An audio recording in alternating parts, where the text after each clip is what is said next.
lovely people. So I assume you clicked on this video because you're going to start your counselling training sometime this year. So this video I'm going to share all the things that nobody will tell you about, things for you to look out for, things that I'm just going to warn you about so you're aware of ahead of time, so that when you go on the course you don't have any shocks and you don't have any surprises. So you know me, I don't waste time with long intros, so let's get straight into number one. Now, something I've heard a lot of people say is that when you start this course, it will change all your relationships. Friends, families, co-workers, everyone you meet, your relationships will be changed and be different, because you'll get to a place where you're more aware of things, you understand boundaries better, you're able to set boundaries better, like you know why everyone is the way they are, and you're better able to understand that people have their different traumas and this is why they act like this, and you can spot different things in different people. So defense mechanisms is a good one. Like you can notice certain people using certain defense mechanisms, and even the way you carry yourself, the way you think, the way you behave. For me, I haven't felt like there's been a drastic change in my relationships. The only thing I have noticed is that I'm able to pick out why other people behave the way they do. So if anything, it's made me more understanding and a bit more empathetic, because I'm like, okay, I understand that this is how this person was raised and this is why they are the way they are now. So I'm not quick to lash out, I'm not quick to respond emotionally and irrationally, because I'm able to just like take a seat back and be like, okay, they are this way because of A, B and C, or because they're going through certain things. So that's the only thing I've noticed for myself. So you might notice that even as you begin to understand yourself better, you might notice that certain people make things worse for you, some people help you, and you might want to change certain relationships or change your boundaries. So each to their own. The journey is very different for everyone, because you know it's very personal and it's very tailored to you. I'm not saying it's going to be definitely dramatic or drastic, because for me it wasn't. For some people it might be. So the other thing I'd like to point out is I'd highly recommend keeping a weekly journal. So for us it's kind of not mandatory, but it's recommended, because at the end of the year you have to fill in like the 5 main themes that came out from your journal. Although they don't ask for your journal, but it gives me a chance to reflect on the year and to scan through all the things that I've written about, the things I was reading and what I went through. So I recommend keeping a weekly journal. So at the end of every day, if you saw my vlogs, I would normally just take time out just to journal about the day and how that day was for me. And on top of that, similar, I would recommend also keeping a placement journal. So as you're going through your placement, write about your clients, how you're feeling, the things you're learning, the things that stood out to you, the things that you've talked about in your supervision, like a personal diary for you to reflect on your growth as a therapist and a counsellor, so that in a few years' time or in a few months' time, when you're working with other people or you're going through certain things, you can look back and realize, see where you've grown, or you can actually look back and look at things that helped you work through things with a different client, and you can use that information to help you in the present. So I think keeping a journal is something that would be a good habit to keep up from the moment that you start your training, whether you're doing level 2 or a PhD. I think it's just a good thing to do in general. And I think when I start my general practice, I'll probably maintain keeping a journal, because I think it's quite helpful. The other thing that I would recommend is try and get into reading, because you're going to have to do a lot of reading on the course.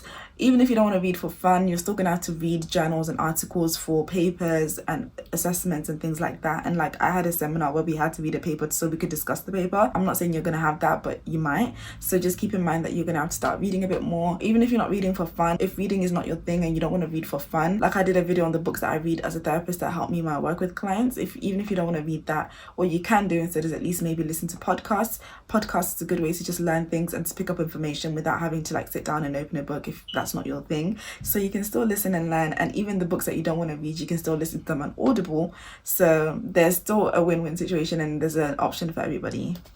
Another thing that most people don't speak about often is actually that when you start placement, you're going to think about your clients. Like I still think about my clients to this day. I still think about like clients who I was their first therapist ever. I think about clients who abruptly left and never got a chance to say goodbye to them. I think about clients who said interesting and profound things. I think about clients that I didn't like, clients that got on my nerves, clients that were weird or odd to me for whatever reason. Or I think about clients who I'm really worried about, who may be high risk, or clients who have a lot of problems and trauma going on for them. Like I'll feel sad for them and I'll think about them. So no one really tells you that. You'll definitely think about your clients. Some people even dream about their clients. I'm kind of glad I haven't dreamt about my clients, because I don't know what that would feel like, but you'll definitely probably think about them at some point, especially, you know, when you're just having general chit chat conversations, or if like you're really worried about a client. So be aware of that. Sometimes, you know, your clients are they'll become a part of your life and you'll think about them and speak about them. And you know, the opposite is true for our clients. Some of our clients definitely will be thinking about us and sometimes might even dream about us. So that's something they may or may not share with you. I wouldn't recommend asking. But if they do say, I've been thinking about you or I dreamt about you, don't be alarmed by that. I think we become a significant part of each other's lives. And because we have such deep conversations, it makes sense that we would think about each other. On the topic of placement, I think I've probably mentioned this before in a lot of videos. When you do placement, be prepared to have your DBS ready and updated. It's good to have your DBS on the update service so you don't have to like get a new one done. You're gonna have to pay for insurance as soon as you're dealing with clients. You need placement insurance, and you're also gonna need BPS student membership, and you're gonna have to pay for supervision. So yay, placement, lovely. So that's just something to keep in mind as well. So similar to that, be prepared for personal therapy. You're gonna have to talk about yourself and you're gonna have to battle the things that maybe you haven't thought about or didn't think about. So if you've had a lot of trauma in your past or things that you've just never really dealt with, personal therapy is gonna be the place to talk about it. Personal therapy is gonna be the place to do that. And that's something that is mandatory across different diplomas and different parts of the training. So from diploma level to master's to degree level, personal therapy is a requirement. So be ready and be prepared. For my course, we had to make sure that our counsellors were not just registered, but they were accredited. So double check with your course whether you can just have a registered counsellor or if they need to be accredited or if they need to be registered with like a specific professional body. And I kind of already mentioned this, but also keep in mind that you are going to have to talk about your personal experiences. In general, it's just part of the course, whether that's in personal therapy or in the triads or when you're doing role play, you're gonna have to speak about yourself at some point. Not saying that you need to bring your biggest, deepest, darkest things or deepest traumas. Just at some point you're gonna have to probably speak about stuff that you've been through. People tend to be very transparent on this course, some people more than others. Some people are very open to speak about, you know, I've lost a parent who was an alcoholic, I've lost a parent who was a narcissist, or my children are this, or my ex was abusive. People will talk about these things. You may be comfortable speaking about it, you may not be. It's not mandatory to, but maybe in the smaller groups when you're practicing and doing role play, you might have to bring up some things. It doesn't have to be deep. Like honestly, I don't think I ever brought anything very deep and personal because I was like, yeah, I'll save that for therapy. So each to their own. I did speak about obviously things I was going through, friendships, you know, relationships, that kind of stuff. Don't feel pressure to share about yourself, deep things, personal things, if you don't feel comfortable to, only if you want to. And last but not least, you will most definitely grow as a person. I think it's impossible to do counselling and therapy training without growing as a person. It's kind of inevitable. If you don't grow, if you don't change, then question mark, red flag all over the place, because what do you mean?